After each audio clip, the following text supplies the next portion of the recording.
Good morning mga kasisi, mga kabrano, mga ka-idol. Ayan po, nandito po ako sa kitchen ni Mami Chi.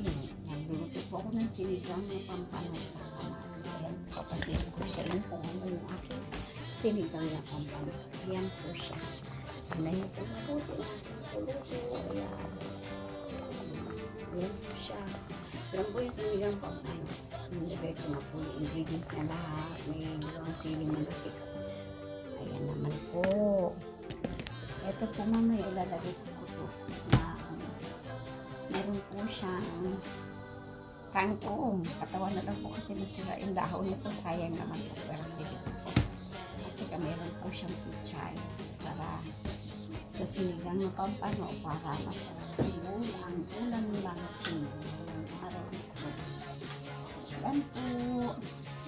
Muro na po siya. Tapos pag po, ilalagay na po natin yung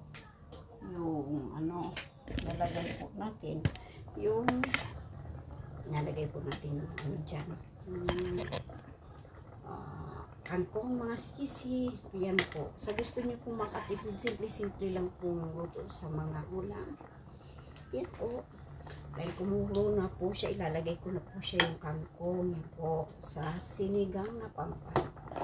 Para maluto yung kangkong kasi hindi na siya dahon, yung katawan na lang po kasi sayang naman ang gulay, kamahal-mahal ng bilhin po. Ay binili pa po namin itong kangkong na ito doon po sa saan ba yung grocery yun dito sa Diliman, Quezon City. Ayan po mga ka-brother, mga kasisi, ayan po ang aking trabaho ngayong araw na to. I-share ko po sa inyo ang aking niluluto. Ayan po. Ayan po, sorry na po dun sa ko. Ito na po siya. Medyo malapit na siyang maluto. Yan po, silip uli sa sinigang na pampano. Ayan, silip na lang po. Medyo siya, ayan. Kamatis lang po talaga yan. Ayan. Yan po ang paborito ni Mami Ching na lagi niyang gustong iluluto ko sa kanya. Thank you, Mami Ching. Sana appreciate mo pagluluto ko para sa'yo. Ayan, love you, Mama Ching. Ayan, nandito po ako sa kitchen niya. Ayan. Ngayon, ilalagay ko na po yung pichay para sabay-sabay na silang maluto. Madali lang po kasi ang isda, kaya kailangan natin ilagay yan para maging na. Ayan po, gano'n lang kadali yun.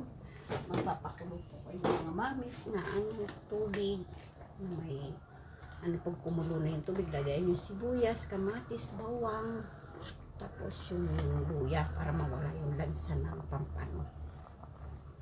Ngayon, tinimpla ko po sa kanya ay patis. Hindi kung patis po ang tinitimpla ko dyan. Para hindi na po gagamit ng tiltilan si Mami Ching, diretso na po. Ayan, malapit na siyang maluto. Mga sisi, mga ka-brother, ayan po, i-prove nyo na po ito. Na-prove na masarap po ito mga kasisi, mga ka-brother, mga ka-idol. Yummy, yummy, yummy. Ayan po. Ayan, waiting. Kasi ititimpla ko po siya ng patis, mga manis. Ayan. Medyo may pray pa itong nabili nilang patis. Kaya tanggalin naman natin yung mga kasisi. Ano ba to? Ano ba itong pray na to sa binili namin? Lorin suka. Ayan. Suka po. Ayan. Ayan. Pray po dito sa binili nilang patis. Ayan. Ayan po mga kasi sobrang init ngayon mga kasisi, mga ka-brother, mga kamamis. Ayan. Tingnan natin ang ating luto. Patis. Para masarap ang ulam ni Mami Ching ngayong to. Ayan. Ganun lang po kasi kung gusto niya makatipid sa mga ulam. Yan lang po. Sinishare ko po ang ulam lagi ni Mami Ching. Ayan. Pero wait lang po kasi medyo hindi ko siya i-test na natin po ito kung prove na to, kung masarap na talaga po. Yummy po. Ayan na po. Prove. Masarap na masarap. Yummy, yummy. Ayan. Thank you mga misisi, mga ka-brother, mga kamamis. Thank you. Ito tapos na naman po ang aking Malapit na po ako matuto. Ayan po. Ngayon, lagyan pa natin ng konti kasi medyo ano siya. Ayan. Para isahan lang po ang ano ni Mami. Ayan, TikTok. Ito po, share ko po ang ulam ni Mami Chin dito sa aking work. Ito, ayan naman po. Ayan, excuse me. Ayan.